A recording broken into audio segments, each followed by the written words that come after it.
So good day, dear doctors, and welcome to this pharmacology blitz on the anti-platelet drugs. So these are the drugs who, through different mechanisms, would affect platelet function. Now, our reference here is Goodman and Gilman, 100% Goodman and Gilman. Now, this figure is lifted from your Goodman and Gilman principles of pharmacology. And before we go to the drugs, we have to go over this pathway. So we have here plaque disruption, which leads to collagen and von Willebrand's factor release. There is now the adhesion of the platelets. We have here two very important enzymes I want you to be familiar with, which is involved in platelet recruitment and activation. So we have thromboxane A2. Memorize this by heart. Then we have the ADP. Okay, so thromboxane A2 and ADP. Now, always remember, thromboxane A2 and ADP are very significant for the recruitment and activation of platelets. Then you have the G2B3A activation, which is your precursor to the aggregation of platelets. This figure is very high yield. Okay, so we have aspirin, which basically blocks cyclooxygenase. Okay, cyclooxygenase 1. So this is irreversible acetylation. Okay, so I want everyone to remember that it is irreversible, okay, acetylation of your cyclooxygenase 1. This is the mechanism of action of aspirin. Then we have the ADP receptors, okay, those drugs that block the ADP receptors.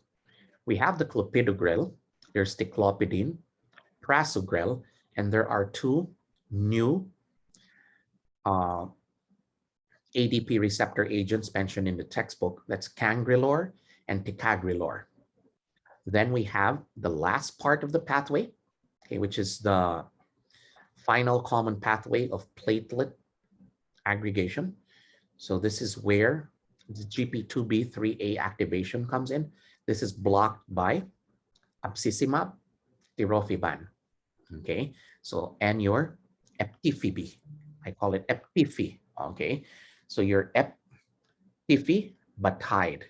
So please remember this figure. Now let's dig deeper into the book, and let's begin with the thromboxane A2. So always remember that thromboxane is a very important substance. Okay, it will induce platelet aggregation, and it is also a potent vasoconstrictor. So it's a labile inducer of platelet aggregation, and it's also a potent vasoconstrictor. So this is the opposite of prostacyclin, because prostacyclin is a vasodilator and prostacyclin inhibits platelet aggregation. Now, let's just put these two together. Okay, prostacyclin, then thromboxane A2. Now, prostacyclin, vasodilate, vasoconstrict.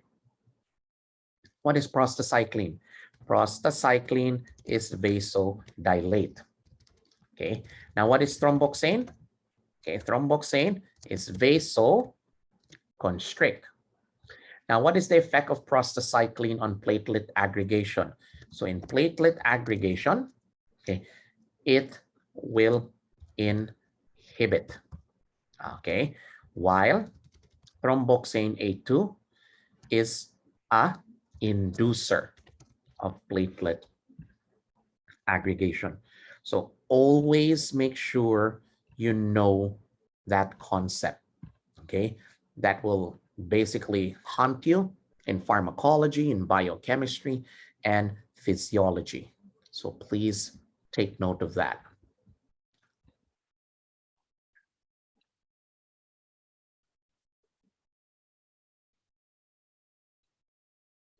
Now, let's isolate aspirin.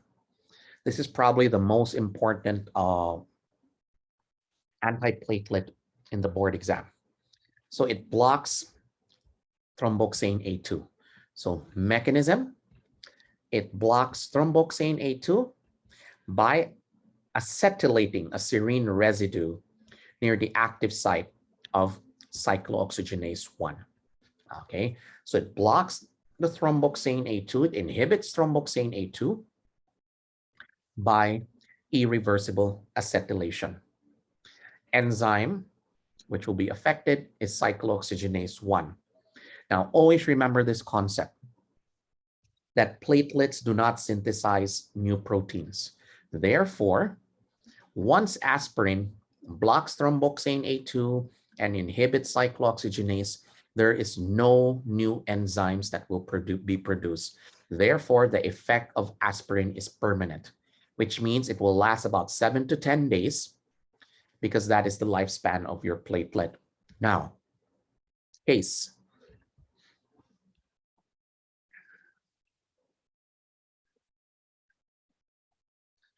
10-year-old boy, flu-like symptoms, fever, was given aspirin, develops jaundice and liver failure. What is your diagnosis? Okay, very good.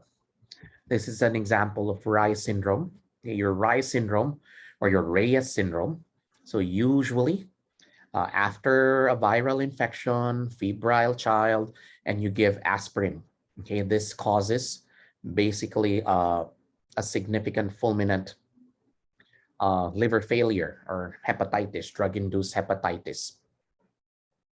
Would anyone happen to know what is the microscopic or the pathologic description of the liver in someone with Reyes syndrome? Okay, very good. It is microvesicular fatty change.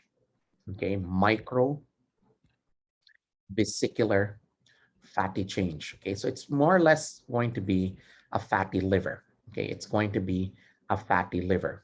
Okay. Yes, there's a statement here that the condition that would warrant aspirin in a febrile child, that is Kawasaki. But we have to remember Kawasaki is not viral. Okay. It may appear na parang viral, but Kawasaki is autoimmune. Okay. Kawasaki is autoimmune. That would be the only exception wherein a febrile child has to be given aspirin. And the purpose of the aspirin in Kawasaki or your febrile lymphocutaneous syndrome, okay, is to prevent coronary artery disease, because the cause of morbidity and mortality in a child with Kawasaki is still going to be coronary artery disease or dissecting thoracic aneurysm. That's why aspirin is indicated even if they have fever. So the mechanism is different because the mechanism of aspirin in Kawasaki is for coronary artery disease, and Kawasaki is autoimmune. While in Reyes syndrome, so that's a viral infection and you develop a drug-induced hepatotoxicity or hepatitis. So the fulminant hepatic failure. Now this is your CDB Guru guide. What dose of aspirin leads to the complete inactivation of platelet COX-1? What dose aspirin leads to the complete inactivation of platelet cyclooxygenase 1? Okay, let's see who's reading the book. Okay, let's see who's reading the book. So if you're given a choice, okay, let's play around. Let's try to simulate. These are your choices. A, 30 milligrams.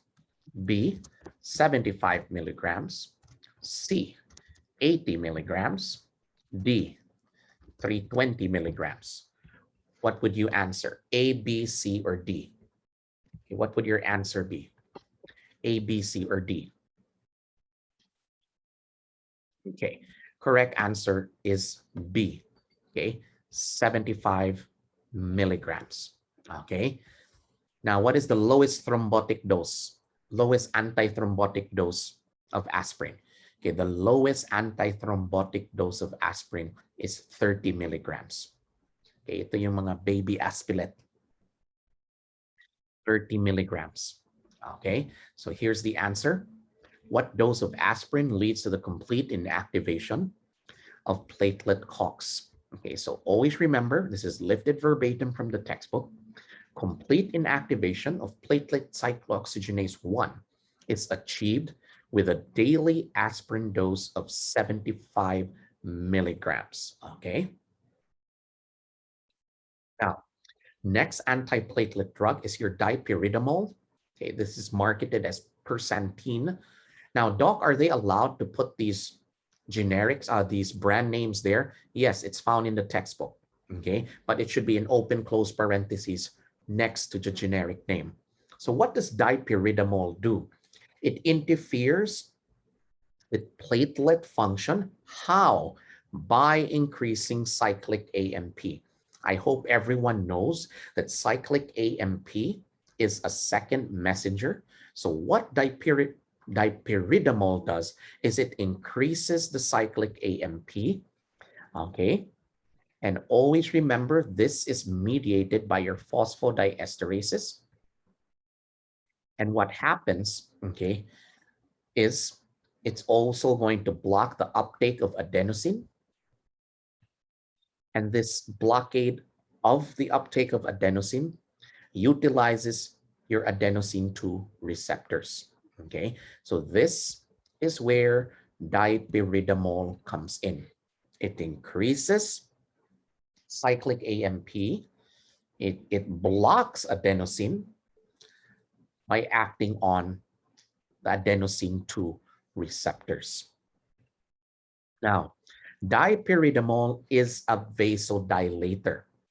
So if you utilize dipyridamole in combination with warfarin, this inhibits embolization in patients with prosthetic heart valves. There was a question in the chat box earlier. Can you use dabigatran in patients with prosthetic valves? In prosthetic valves, this is the recommendation.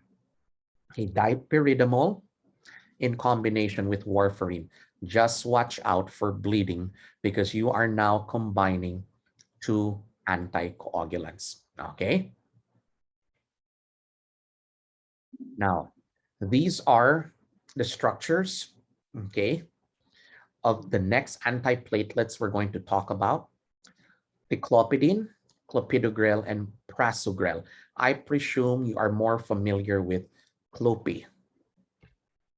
Now, the clopidine, which is also marketed as Ticlid. So first, let's go back to basics. I want everyone to remember that there are two receptors, okay, on the platelet, which you should be familiar with. We have the P2Y1 and the P2Y12. So I want you to remember this is 1 and 12. Okay, 1 and 12. Is that clear? So the platelets contain two purinergic receptors.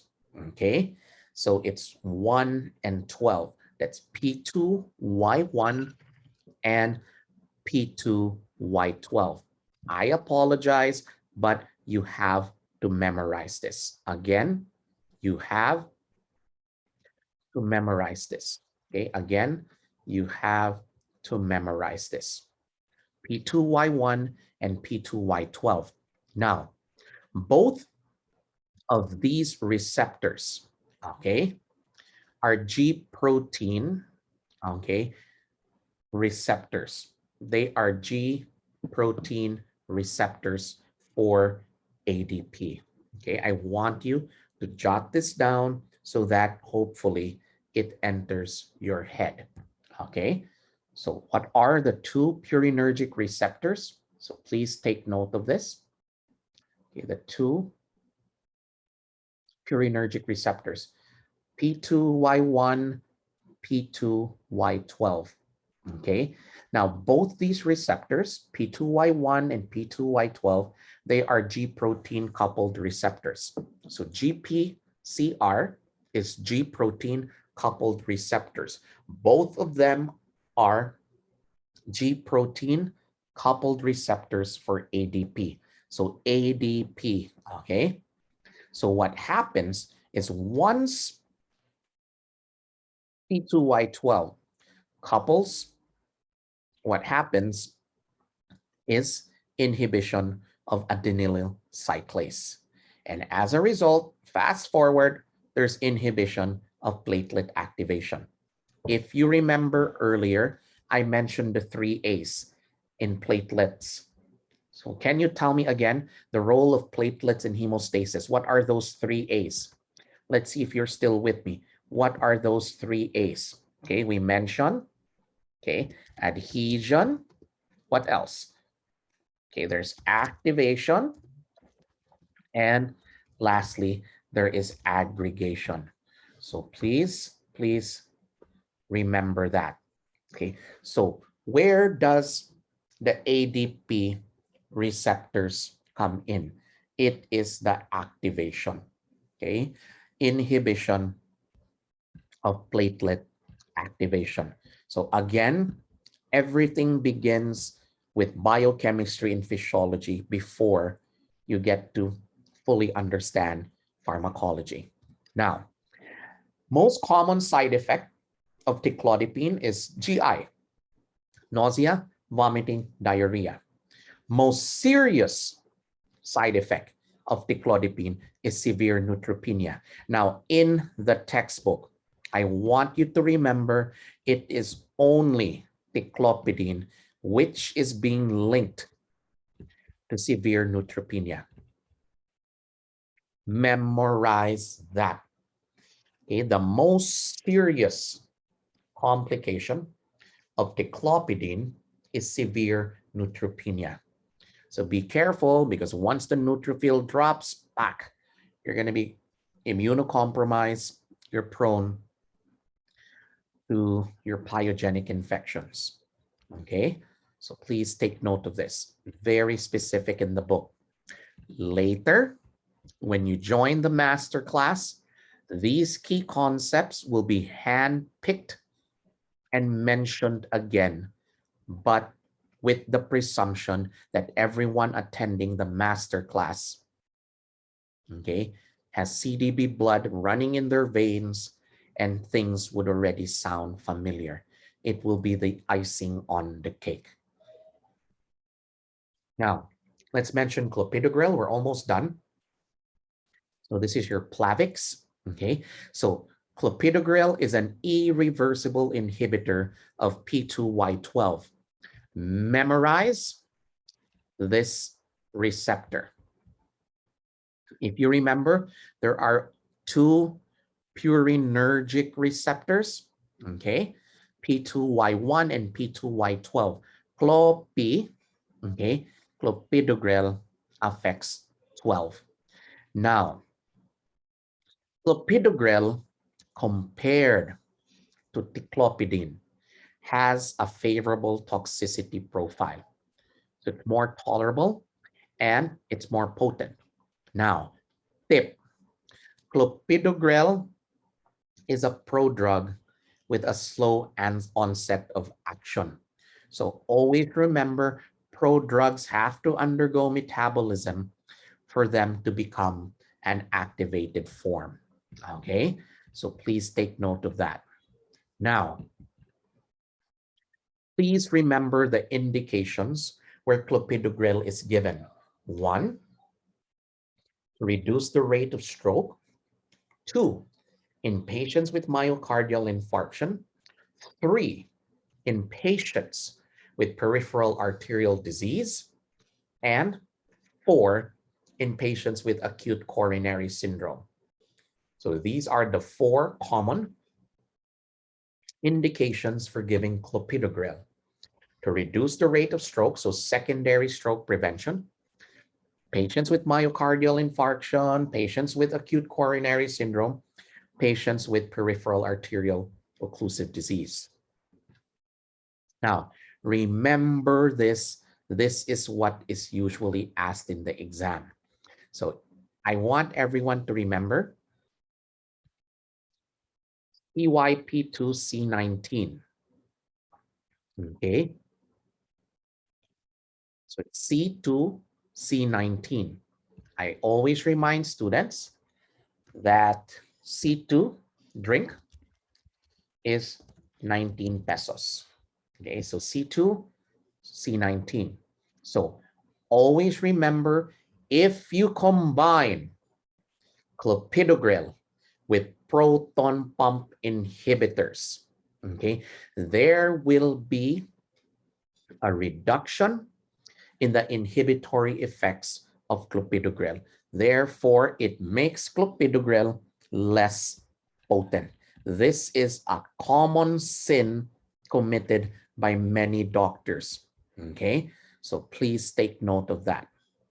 Now, next is Prasugrel, which is your Effient. This is the newest of those three drugs that we have now grouped. Okay, also remember that Prasugrel is a prodrug, so it requires metabolic activation. So it's similar to Clopidogrel, which is also a prodrug. Now, what is the advantage of Prasugrel? Number one, it has a more rapid onset of action. It has a more rapid onset of action. Prasugrel is progressive, mas rapid siya. Okay, and it produces a greater as well as a more predictable inhibition of ADP-induced platelet aggregation. So Prasugrel is superior to Clopidogrel and Ticlodipine as to predictability as well as onset of action. Now, lastly, of the antiplatelet drugs, the glycoprotein 2B3A inhibitors. Again, GP 2B3A inhibitors. Okay, the glycoprotein 2B3A inhibitors. Now, let us mention Abciximab. Okay, so please take note, this is a monoclonal antibody. Okay, the FAB fragment, the Fab fragment of the monoclonal antibody, which is directed to the alpha-2b beta-3 receptor. Now, this is where the textbook and topping the exam comes in. Okay, alpha-2b beta-3 receptor. Okay, now, for those who have a bad memory, I simply want you to remember alpha for A, beta for B. What's the name of the drug? Abciximab. Okay, so alpha beta receptor. So just remember, alpha beta receptor is alpha beta Abciximab. Now, there is another receptor which is mentioned in the Bible, our Bible in pharmacology, vitronectin receptor. This is another receptor which we find on the platelets. We also find them on the endothelial cells. Okay, so this drug, Abciximab or Abciximab, will also bind to the vitronectin receptor. So to summarize, okay, let's make sure everyone is on the same page. What are the two receptors which Abciximab acts on? Alpha beta and the vitronectin receptor. Again, alpha beta and the vitronectin receptor. Okay, now winding down, we have eptifibatide. Okay, eptifibatide. The eptifibatide, this is integralin. Okay, this is a cyclic peptide inhibitor of the fibrinogen binding site alpha to beta 3. So it shares the same receptor as Abciximab. Now, the eptifibatide can be administered intravenously, and mechanism of action is to block platelet aggregation. A platelet aggregation. So what did you notice in the final pathway of platelet synthesis and platelet action? The last step is platelet aggregation. This is where the GP2 drugs come in. Okay, the GP2 drugs come in. The ADP affects platelet activation. So please remember that.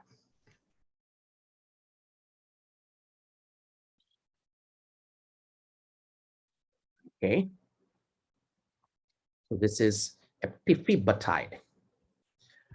Now, when do we give integralin? So we give this in patients who undergo angioplasty. Okay, those who undergo stenting, okay, percutaneous stenting. So this is used to treat patients with acute coronary syndrome and for patients who have angioplastic coronary interventions. Okay. Then we have Tirofiban. Okay. So this is basically heading to the last part of this short module. This is AGGRASTAT. Okay, this is also an inhibitor of alpha beta 3. Okay, so it has a similar action as integralin, and it has a short duration of action, and it has an advantage, especially in non-Q wave MI and unstable angina. Now, question. When there is a non-Q wave myocardial infarction, question, is this transmural or is this subendocardial? Basic pathology. What is a non-Q wave MI? Is this transmural or is this subendocardial? Okay, very good. Subendocardial, okay, this is non-Q wave. This is your non-STEMI, okay? While the transmural, okay, which is the Q wave MI, this is the STEMI. This is the one that is caused by a thrombus. Subendocardial MIs are usually caused by atherosclerosis. Okay, so please take note of that. So very, very efficient. Okay, Tirofiban in non-Q wave MI, AGGRASTAT. So let's wind down. Okay, there's this table found in your Goodman and Gilman. I just want to highlight a couple of things. Okay, so this is now your GP2B3A antagonist. Again, what part of the platelet pathway does the GP2B3A antagonist inhibit? Of the three A's, what does it inhibit? Okay, very good. It inhibits platelet aggregation. Okay, now please take note, we are comparing Abciximab, eptifibatide, and Tirofiban. Always remember the monoclonal antibody, di ba? Basta imab, these are monoclonal antibodies. Okay, and always remember, of the three antagonists, it is not specific for the GP2B3A. Okay, that is the only one of the three which is not specific for the GP2B3A. Abciximab is the one with the short plasma half-life. And please take note, this is the only one that is not cleared renally. So if you have a patient who is on dialysis, underwent, let's say, angioplasty, which of these three drugs would you be able to give? The patient is on dialysis. But of course, you still have to watch your patient. Huh? So if a patient is on dialysis, you would choose Abciximab because there is no renal clearance. Okay, so please take note of that. Learn how to interpret your tables. Trust me, a good examiner would always look at tables, figures, and illustrations. Okay. So lastly, there are two new anti-platelet drugs mentioned in our textbook. One is Ticagrelor, okay, Ticagrelor. So this binds reversibly to the P12, okay, P2Y12. So this is an adenosine analog. Has a very short half-life, just 3 to 6 minutes. It's given intravenously, okay? So if you notice, adenosine analogs usually have a very short half-life. So what is the advantage of this drug? So please take note. When you stop Ticagrelor, okay, platelet function recovers within 60 minutes. Oh, so take note of that, huh? Platelet function recovers within 60 minutes of stopping Ticagrelor. Okay, so Ticagrelor, there is recovery of platelet function. And lastly, we have Ticagrelor, which also acts on P12. Okay, it acts on P12. It is a reversible inhibitor of P2Y12. Now, this drug has a more rapid onset and offset compared to Clopidogrel. So this is given twice a day. It also produces a more predictable as well as a greater inhibition of platelet aggregation. So if you really have a patient, let's say who has multiple stents there after angioplasty, patient is hypercoagulable, and you really need adequate platelet aggregation. Okay, nag-MI yung pasyente, Ticagrelor is superior. Okay, so this is our last slide. So this ends our module on the antiplatelet drugs as lifted 101% from Goodman and Gilman's Pharmacology. Thank you for listening.